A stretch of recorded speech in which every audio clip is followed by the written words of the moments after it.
Rogers does as well. 1, 2, 3. Henry, stop counting.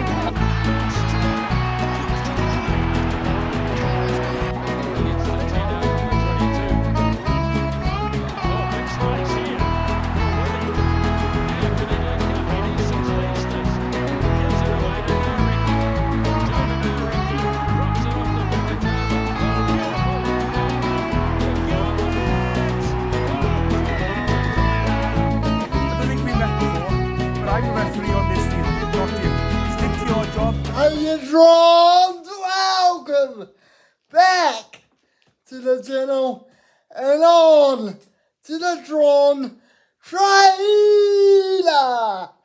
So today's destination is Recap Station, as I will recap the latest round of Super Rugby Pacific, which is round 13. So, grab your tickets, sit back, and relax, as this will be an exciting, thrilling, and awesome and amazing ride! Toot toot! So, this round was a mixture of home domination and away greatness. And I was blown away by so many things during this round. So, yeah, stay tuned as the first game will be coming soon. Ka-chow! What a game for the Blues versus the Fijian Drua. I mean, come on, Trons. I've never seen a blowout so dominantly done by the Blues. To be honest, I thought the draw would come back at certain points, but nope, they were just shut down by the Blues so elegantly. I was really impressed by the defense, as the Blues just were menaces in that area, and every time they attacked, it was just perfect. So, yeah, and I mean, they made some out of this world plays. Honestly, they were like magicians on the field. It was just so well dominantly done. And I was also impressed with their line-out, as the line-out jumpers were just brilliant, and they really caused some problems in that area for the draw. Unfortunately, what really disappointed me though was the draw did have their opportunities, but they just could not capitalize on them. But I guess they can take some learnings into next week. And yeah, I was also really impressed by the attacking threats of the wings as they were just so potent, and the draw just could not touch Coldfields and AJ Land. They were just making some outrageous moves, and yeah, I was really impressed by the Blues. And yeah, next game, the Reds versus the Waratahs. Waratahs versus Reds now drums, and oh my god, I was really impressed by the Reds backs as they really put on a show. The Waratahs did have some good defensive moments, but the Reds game plan just really took off. The matchup that really impressed me was Tate McDermott up against Jake Gordon. Oh my god, did those two have a rile up or what? It was like a win up against the Snake as Tate McDermott really turned on the Jets. But Jake Gordon had some really good moments as well. But overall, Tate McDermott won the matchup as he was just so elegant in his passing.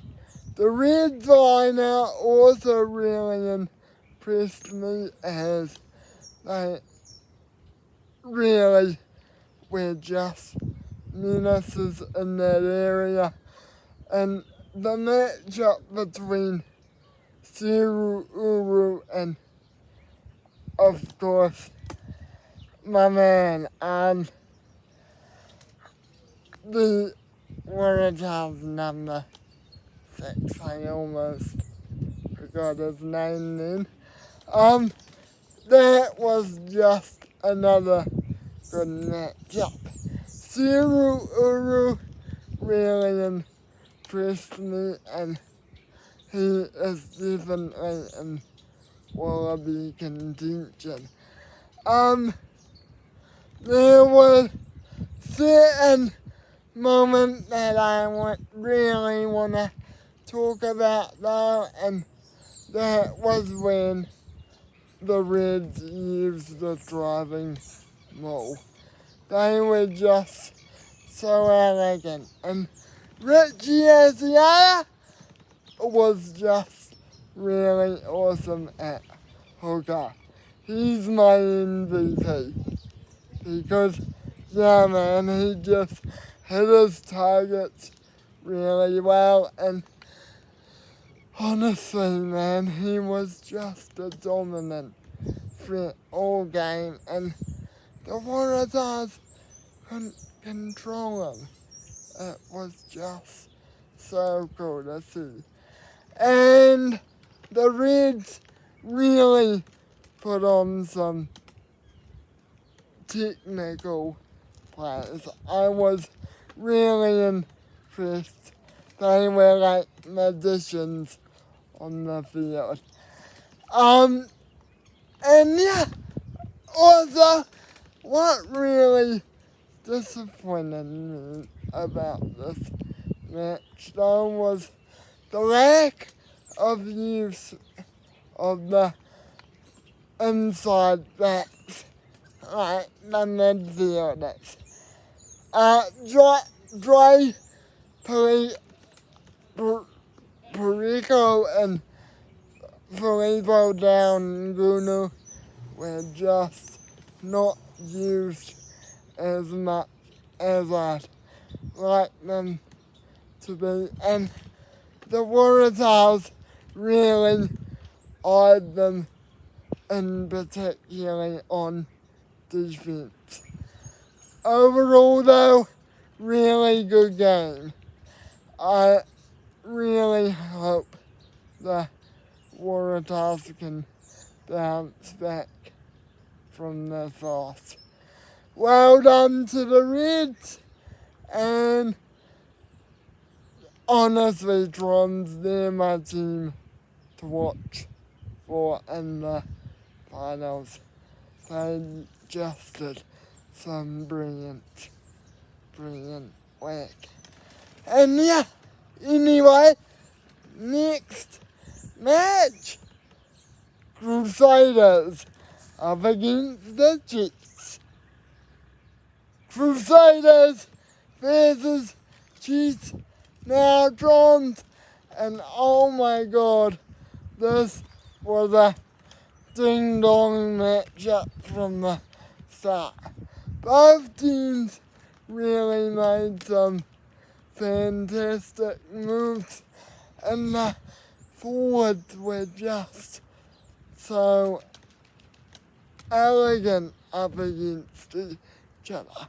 They crushed each other until the opposite numbers were just exhausted. My favourite matchup was honestly one of the best. Leroy Carter up against Chafee Hagi.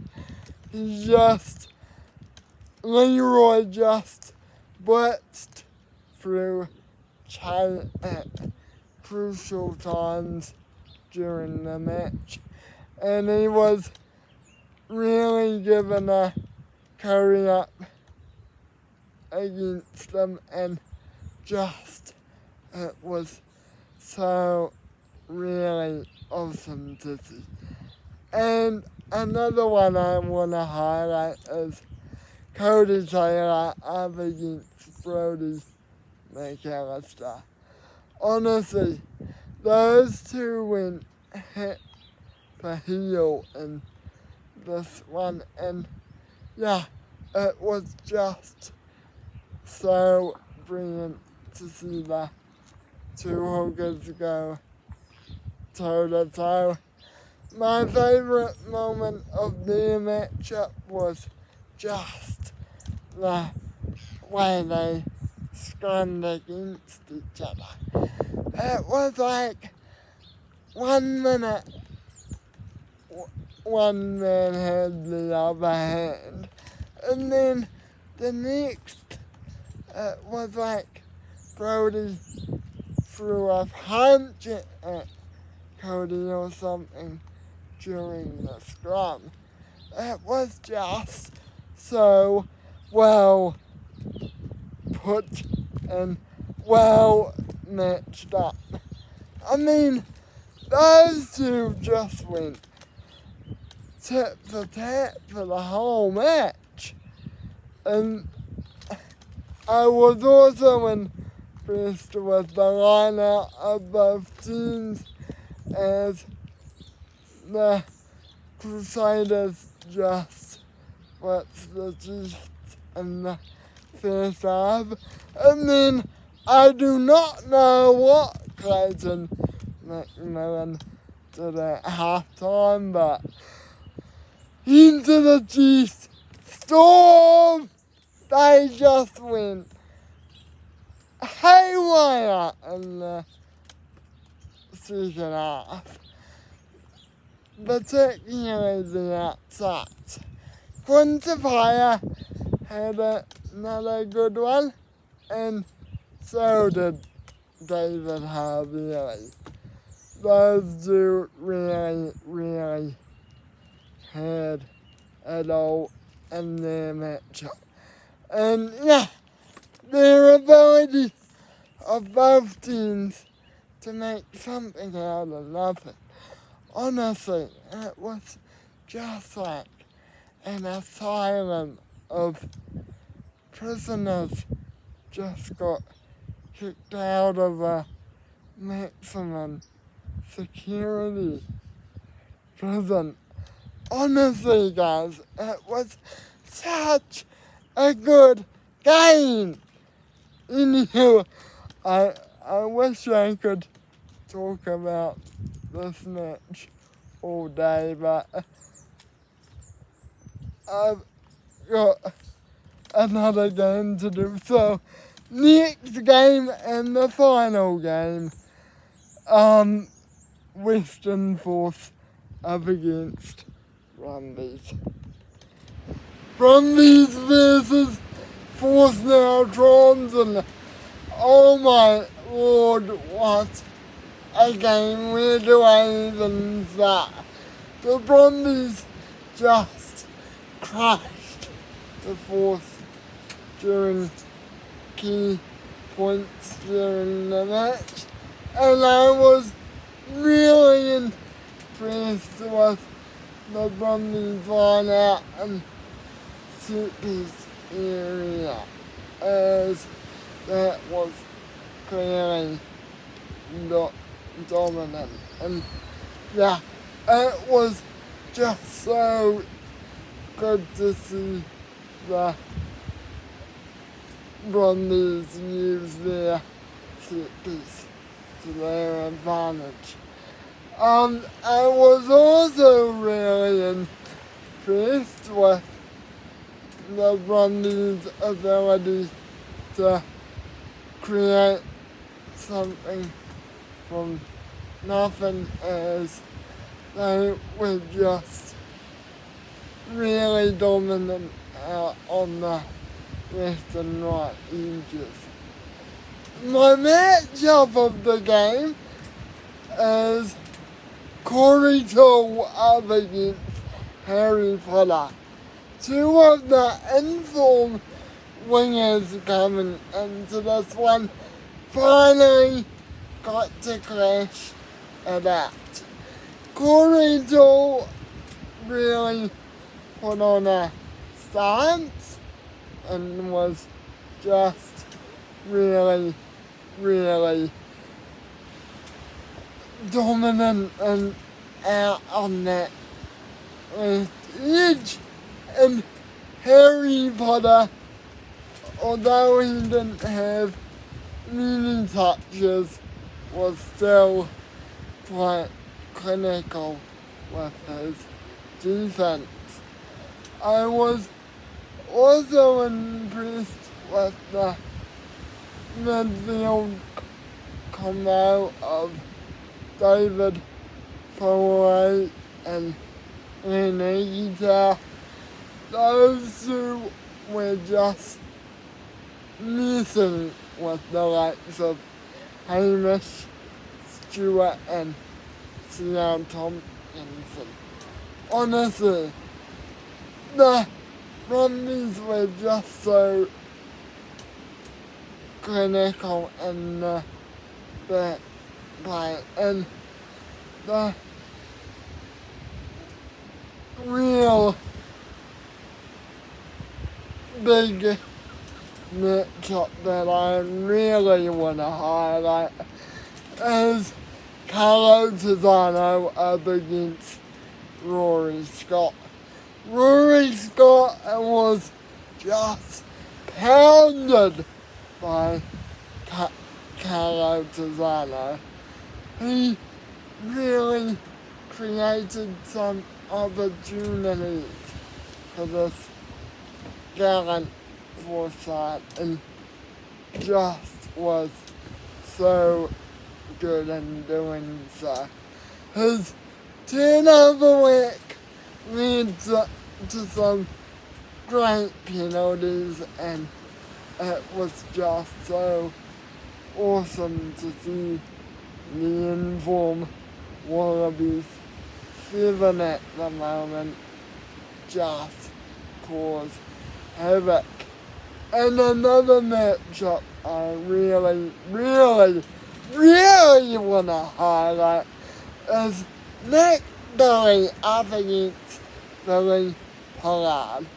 Those two went crush for crush in the scrum, and they just went crazy. I honestly did not see the Force be so physical on defense. Transit was just so good. Unfortunately, that defense only turned into 2 tries though, as the Brumbies after half-time just could not be stopped. And yeah, I was just really impressed with the Brumbies scrum, the line-out, and their ability to create some out of this universe match. MVP for this one, I've gone through so many players, it's not even funny. I'd have to go for this one an away player. Carlo Tizano was just brilliant.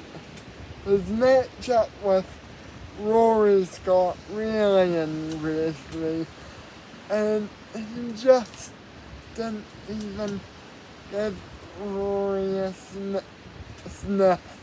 He was just so awesome. Anyway, Trons, that'll do it. There is my recap for round 13. Be sure to like, comment, and subscribe. If this happens to be your first Tron train, welcome. I'm pleased to have you aboard, and be cautious because we go to many stations. So we just be aware of that. Anyway, I'll see you guys in another video quite soon, and I'm out. Ciao everybody! Thank you so much for watching. Ciao!